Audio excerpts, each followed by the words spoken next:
De Friese locaties binnen Benam geschikt om ze net 4 van de Eemshaven aanlissen. Dat is de haven van waaruit Defensie materieel de vrouw toe transporteert. In de Kolmerwaard ben ze verbjusteren. Ze vinden dat ze net jet worden. En dat toch wat mooi vertrouwen in de oerriet. Wij zijn natuurlijk, we hebben hier heel veel vissers. Die hebben al te maken met de saneringsregeling, met allerlei eisen waar ze aan moeten voldoen. En dan komt dit er nog weer overheen.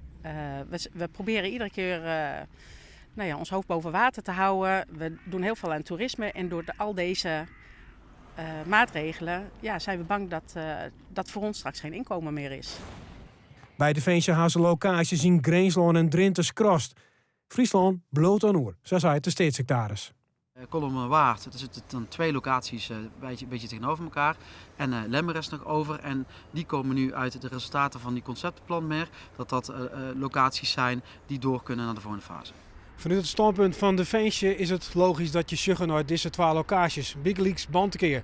Dat ligt vrij dicht bij Sneldieken. En daarop kun je dus munitie gauw on- en afvieren richting de Eemshaven. En datzelfde hield ik voor de Kolmerwaard. Maar de Kolmerwaard heeft nog een voordeel.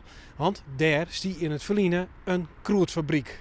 Is 1 en 1 dan 2? Nou ja, zo zwart-wiet lijkt het net, zo zei de staatssecretaris.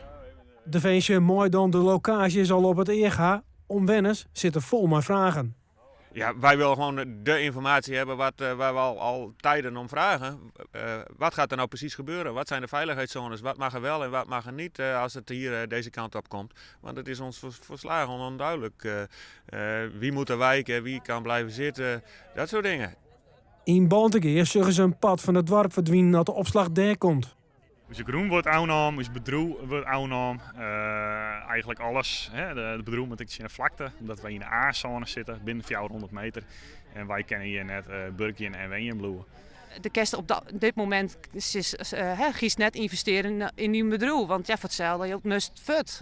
En ja, dus die stik een beetje stil voor die gevoel. Dat is eigenlijk geen kant uit kerst nou. Als je juist wat voor impact als dat heeft, voor een toneelvereniging, een autocross, een trek, een jongens nog en neem de ijsclub, we hebben zoveel levendigheid in Bantegeer. Ja, dan zo is het hele hart uit Bantegeer wij. En dat kan volgens mij nooit de bedoeling wezen. Dat je zo'n gebied dan, dat je eigenlijk een dorp helemaal plat lezen.